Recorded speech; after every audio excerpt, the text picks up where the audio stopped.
Hello everyone, welcome back to the channel. Today we are going to take a deep dive into one of the most pressing and concerning stories shaping the global stage right now. Russia has launched a major offensive against Ukraine, and the pressure on Kyiv is rising dramatically. At the same time, governments, analysts, and ordinary people across the world are watching with deep unease, wondering not only how this war might unfold, but also what kind of consequences it may bring for international security, economics, and even the balance of power for years to come. In this video, we are going to explore this situation carefully, looking from the outside in, trying to understand both the visible battlefield and the hidden political and economic layers, before reflecting on what it all means for the future. When you look at the outside picture, what stands out immediately is the size and visibility of this new offensive. Russia has chosen to intensify its military efforts with the deployment of tens of thousands of soldiers, heavy artillery airstrikes, and advanced missile systems. Front lines that had seen weeks or even months of slower, grinding movement are suddenly alive with a dramatic push that Moscow clearly wants the world to notice. To Russia, this is not simply about ground taken. It is about demonstrating capability, regaining momentum, and sending a loud signal both to Ukraine and to the West that Moscow is still able to set the pace of this war. The exterior view is one of strength on the Russian side. Armored columns moving forward, drone attacks striking targets across Ukrainian territory, and propaganda images intended to show control and inevitability. Yet on Ukraine's side, the exterior is a picture of resistance and determination. Fortifications, frontline trenches, Western-supplied tanks and missile systems, and the presence of international journalists all reveal a country still holding on despite being under enormous pressure. The visuals are powerful on both sides, but they tell two very different stories. Inside Ukraine, however, the atmosphere is much harder and more fragile. The population is exhausted after more than a year and a half of constant war. Power shortages, disrupted supply chains, and the never-ending uncertainty about safety dominate daily life. Families have been displaced, towns and cities are scarred, and even in areas far from the front line, the sound of sirens and the risk of missile strikes never truly disappears. The interior of the Ukrainian story is one of endurance, sacrifice, and a society that has been pushed to its limits but continues to hold together. Inside Russia, the narrative is very different. State media presents the offensive as necessary, justified, and almost destined to succeed. Citizens hear repeated assurances that their country is strong, their military is capable, and their sacrifices will be rewarded. But beneath that official narrative, there are cracks, economic strain, discontent among families who have lost loved ones, and unease over sanctions and isolation. The interiors of both nations reveal the deeper emotional and psychological currents that cannot always be seen from the outside, but shape the trajectory of the war. Performance on the battlefield has become the defining factor in how this conflict is being judged internationally. Russia is trying to perform with renewed speed, coordination, and the integration of lessons learned from earlier stages of the war. The offensive shows attempts to overwhelm Ukrainian defenses, stretch supply lines, and reclaim initiative that some analysts believed Moscow had lost. Ukraine's performance is measured in resilience and tactical adaptability.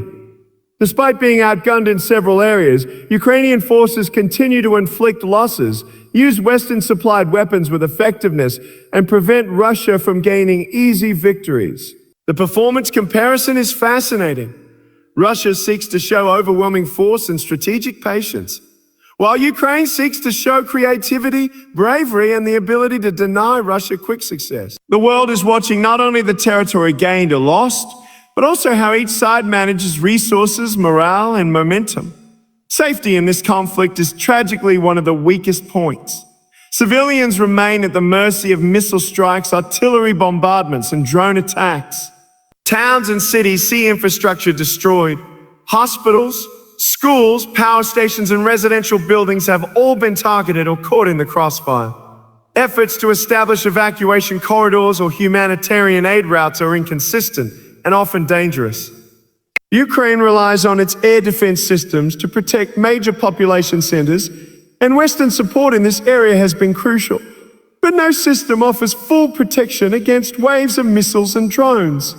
In Russia, the safety concerns are different, but still real.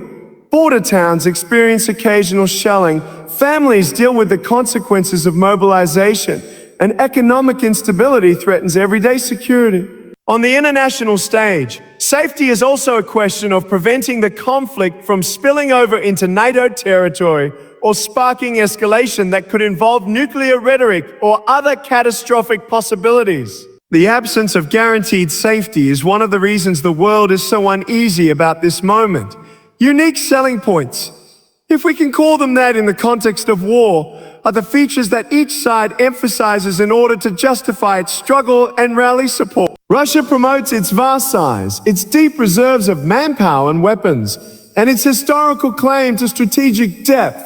It presents itself as too large and too powerful to be defeated, hoping that this image will discourage Ukraine and its allies. Ukraine, by contrast, emphasizes unity, courage, and the moral high ground. Its unique position as a smaller nation resisting invasion resonates with international audiences, inspiring sympathy and material support. Ukraine also benefits from being framed as the defender of democratic values, while Russia positions itself as the challenger of Western dominance. These unique narratives not only shape battlefield morale, but also drive how foreign governments and populations perceive the war. The price of this conflict is severe and rising on all sides. For Ukraine, the cost is measured in lives lost, cities destroyed, and an economy in ruins. Entire industries have been disrupted, millions have fled abroad, and the challenge of rebuilding grows larger every day the war continues. For Russia, the price is counted in sanctions that isolate its economy, the loss of soldiers that weakens communities at home, and the long-term damage to its global reputation. Even victories on the battlefield come with devastating human and material losses. The world, too, pays a price. Energy crises have shaken Europe. Food shortages linked to Ukrainian grain exports have hit countries in Africa and the Middle East. And political divisions have deepened within alliances and organizations. Inflation, uncertainty in global markets, and the strain on humanitarian aid budgets all show how a war in one region creates costs for everyone. The conclusion we can draw at this stage is that Russia's major offensive has raised the stakes to a new and dangerous level. Ukraine is under immense pressure, trying to hold the line while relying on continued Western aid and internal resilience. Russia is seeking to demonstrate that time and pressure are on its side, betting that the world's patience and resources will eventually run out. Meanwhile, the world is uneasy because the consequences of escalation or prolonged stalemate are both heavy. If the war drags on, the destruction multiplies and global instability continues. If it escalates further, the risks could become unthinkable. Yet within this darkness, there remains a glimmer of possibility that diplomacy could eventually re-enter the picture. The offensive is designed to strengthen bargaining positions, but it could also create the very conditions where both sides eventually see the need for negotiations. At the heart of this conflict is a clash of narratives, strategies, and visions of the future. Russia insists on reshaping the security order of Eastern Europe in its favor. Ukraine insists on survival as a sovereign, independent nation.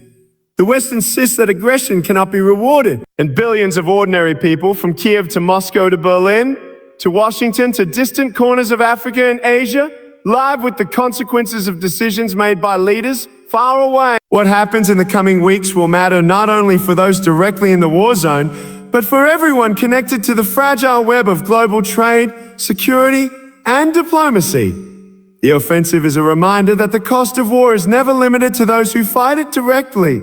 It spreads outward, leaving its mark on families, economies, and futures around the world. As we continue to follow this situation, it is important to remember that behind the military statistics, the political speeches, and the dramatic images, there are human stories. Families separated, children growing up in bunkers, soldiers facing impossible choices, and communities struggling to keep hope alive. These are the realities that give meaning to the headlines. Whatever the outcome, this war has already changed lives forever, and it will shape the international landscape for decades to come. For now, all we can do is watch carefully, analyze honestly, and hope that wisdom prevails before the cost becomes unbearable.